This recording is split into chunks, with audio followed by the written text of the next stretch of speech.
கோவை மாவட்டம் அன்னூர் அருகே அத்திக்கடவு அவிநாசி திட்ட கூட்டமைப்பு சார்பில் நடைபெறும் பாராட்டு விழாவில் அதிமுக பொதுச் செயலாளர் எடப்பாடி பழனிசாமி உரையாற்றி வருகிறார்.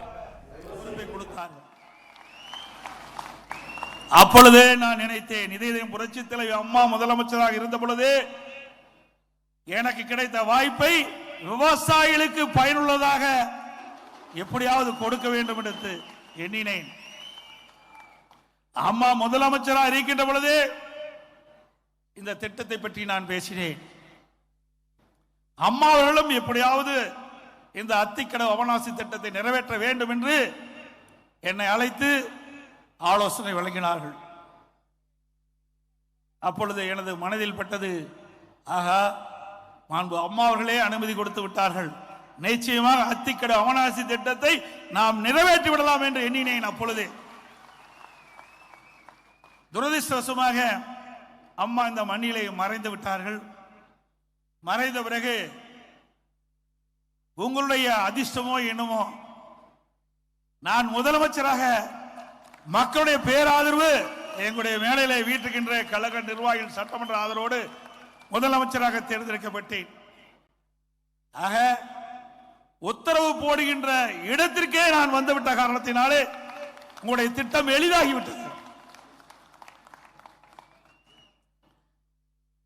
இந்த அத்திக்கடவு அவனாசி திட்டம் சுமார் 60 ஆண்டு காலமாக இங்கே மேடையிலே வீட்டிருக்கின்ற பல விவசாய சங்க பிரதிநிதிகள், முன்னாலே அமர்ந்திருக்கின்ற விவசாயிகள் போராடி போராடி எப்படியாவது ஒரு காலத்தில் இந்த அத்திக்கடவு அவனாசி திட்டம் நிறைவேற்றப்படும் என்ற கனவோடு இருந்தார்கள். அந்த கனவை நனவாக்கி அரசாங்கம் அதிமுக அரசாங்கம்.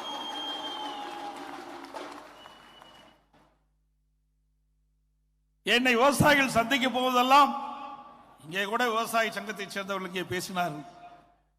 நான் வேறு கட்சியில் இருந்தாலும் நான் விவசாயி என்ற முறையிலே விவசாயிகளுக்கு கிடைக்கப்பட்ட நன்மையை நான் இங்கு எடுத்து சொல்லி என்று சொல்லி அழகாக பேசினார். நான் இந்த மேடைக்கு வருகின்ற பொழுது கூட எனது அருமை சகோதரர் சொன்னார், அண்ணா இரட்டை வெள்ளை காட்டுன்னு சொன்னார். நான் சொன்னேன், எல்லா கட்சி சேர்ந்தவர்களும் வந்திருக்காங்களே, எப்படி காட்டுறதுன்னா, ஆனா நீங்க முதலமைச்சரா இருக்கும் போது அதிமுக சார்பா முதலமைச்சரா இருந்தீங்க, அதனால விரல காட்டுங்கன்னு சொன்னார். அதனாலதான் நான் ரெட்டை விரல காட்டினேன். நான் எப்பொழுதுமே இருக்கின்ற சூழ்நிலைக்கு தக்கவாறு நடந்து கொள்கின்றவன்.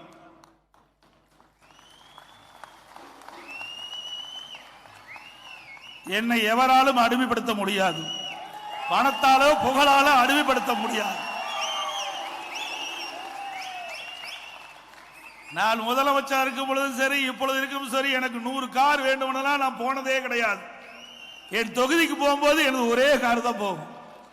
முதலமைச்சர் இருக்கும் பொழுது அப்படித்தான், இப்பொழுதும் அப்படித்தான். ஒரு விவசாயி கஷ்டப்பட்டு உழைக்கின்ற விவசாயியா இருந்த காரணத்தினாலே மற்றவர்களுக்கு கஷ்டம் கொடுக்க கூடாது என்ற எண்ணத்தின் அடிப்படையிலே நான் என்னுடைய வாழ்க்கையை நான் அமைத்துக் கொண்டிருப்பேன். எதற்காக சொல்லி சொன்னால், சில அரசியல்வாதிகள் இருக்கின்றார்கள், அரசியல் பேசக்கூடாதுதான், சில சமயத்தில் பேசித்தான் ஆகணும், ஏன்னா தொடர்புடைய இருக்கின்ற காலத்தில் பேசி ஆகணும். சில பேர் திட்டத்தையே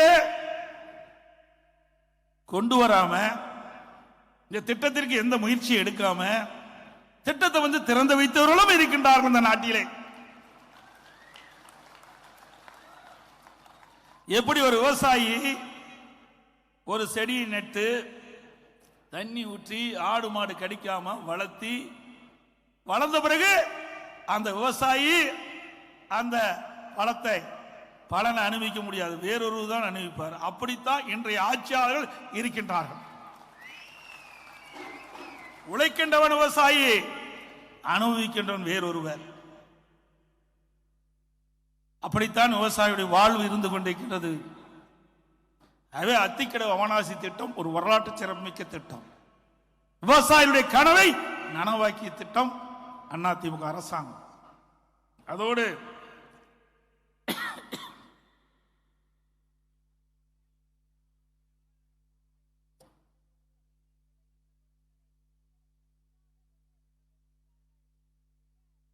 இந்த திட்டம் 28/3/2018 அரசாணை வெளியிடப்பட்டது. இந்த திட்டத்தினுடைய மதிப்பு 1652 கோடி. நான் முதலமைச்சர் இருந்த பொழுது பொதுப்பணித்துறை அமைச்சராம் நான் இருந்த காரணத்தினாலே பொதுப்பணித்துறை அதிகாரிகள் உயர் அதிகாரிகளும் அழைத்து நாம் இந்த திட்டத்தை எப்படி செயல்படுத்த வேண்டும் என்று அவரிடத்தில் கலந்து ஆலோசித்த போது அவர்கள் எல்லாம் சொன்னாங்க 1652 கோடி இருக்குது, இதை மத்திய அரசில் இருந்து பெறலாமா என்று சில அதிகாரிகள் சொன்னார்கள். சில பேர் வங்கியிலே கடன் பெற்று இதை செய்யலாம் என்று சொன்னார்கள். நான் அப்படி செய்தால் எவ்வளவு காலம் ஆகும் என்று சொன்னேன். அது நிரந்தரம் அல்ல, எவ்வளவு காலமானாலும் ஆகும் என்று சொன்னார்கள். அது சரியல்ல. 60 ஆண்டு காலம் அத்திக்கடவு அவனாசி திட்டத்திற்காக போராடி வருகின்ற விவசாயிகளுக்கு குறுகிய காலத்திலே இந்த திட்டத்தை நிறைவேற்ற வேண்டும். ஆகவே மாநில அரசாங்க நிதியிலிருந்து நிதி ஒதுக்கீடெல்லாம் செய்து உத்தரவை நான் போட்டேன். இந்த திட்டம் வேகமாக துரிதமாக நடைபெற வேண்டும் என்று காரணத்தினால் ஒரு சிறந்த ஒப்பந்ததாரை எல்&டி தேர்வு செஞ்சோம். அந்த ஒப்பந்தம் எடுத்தவர் கூட குறித்த காலத்தில் சிறந்த முறையில் இந்த அத்திக்கடவு அவனாசி திட்டம் நிறைவேற்ற வேண்டும் என்பதற்காக அவர்கள் அந்த வாய்ப்பை பெற்றார்கள். போட்டியில் தான் நின்று வந்தது. இருந்தாலும் அவர்கள் அந்த எல்&டி நிறுவனம் அந்த ஒப்பந்தத்தை பெற்றது. அப்பொழுது பணி நடைபெற்றுக் கொண்டிருந்தது. இடையிலே கொரோனா காலத்திலே இந்த பணி கொன்று சற்று தோய்வடைந்தது. இருந்தாலும் அனைத்து இந்திய அண்ணா திராவிட முன்னேற்ற கழக அரசு இருக்கின்ற பொழுது 85% பணிகள் நிறைவேற்றப்பட்டன. எஞ்சிய பணி 15% தான். அதுவும் நிலத்தை கையகப்படுத்துவதிலே பிரச்சனை, அதனாலதான் காலதாமதமானது.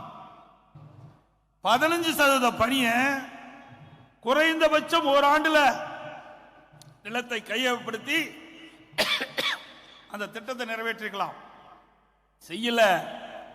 ஏன்னா அனைத்து இந்திய அண்ணா திராவிட முன்னேற்ற கழக அரசு கொண்டு வந்த திட்டம் என்ற ஒரே காரணத்திற்காக அரசியல் காழ்ப்புணர்ச்சியின் காரணமா திட்டத்தை கிடப்பில் போட்டாங்க. 4 ஆண்டு காலம் இந்த திட்டத்தை கிடப்பிலே போட்டு இப்பொழுதுதான் அண்மையிலே இன்றைய முதலமைச்சர் இந்த திட்டத்தை திறந்து வைத்து விட்டு சென்றிருக்கின்றார். எண்ணி பாருங்க, ஒரே வருடத்தில் இந்த திட்டத்தை நிறைவேற்றப்பட்டிருந்தால், ஆட்சி பொறுப்பேற்று ஒரே வருடத்தில் இந்த திட்டத்தை நிறைவேற்றப்பட்டிருந்தால், இங்க இருக்கின்ற விவசாய மக்களுக்கு ஏரி குளம் குட்டை எல்லாம் நிரம்பி நிலத்தின் உயர்ந்து வேளாண் பணியில் மேற்கொண்டிருப்பாங்க. அவர்கள் அதிலிருந்து விளைச்சலை பெற்று பயன்பெற்றிருப்பாங்க. குடிநீர் பிரச்சனையும் தீர்ந்திருக்கும். ஆனா அதையெல்லாம் பொருட்படுத்தல, மக்களை சிந்திக்கவில்லை. அரசியல் காழ்ப்புணர்ச்சி. ஒரு அரசாங்கம் வரும், மாறுபடும். ஆனால் மக்களுக்கு எது நன்மை கிடைக்கின்ற திட்டமோ அது தொடர்ந்து அடுத்து வருகின்ற அரசு செயல்பட்டால்தான் நல்ல அரசுக்கு அழகு. ஆனால் எப்பொழுது ஆளுகின்ற அரசுக்கு அதை பற்றி எல்லாம் கவலை இல்லை. அவர்களும் கொண்டு வர மாட்டாங்க. ஏற்கனவே இருந்த அரசு கொண்டு வந்த திட்டத்தையும் முழுமையா செயல்படுத்த மாட்டாங்க. அப்படிப்பட்ட ஒரு திறமையற்ற அரசாங்கம் தான் இன்றைக்கு ஆட்சி செய்து கொண்டிருக்கின்றன.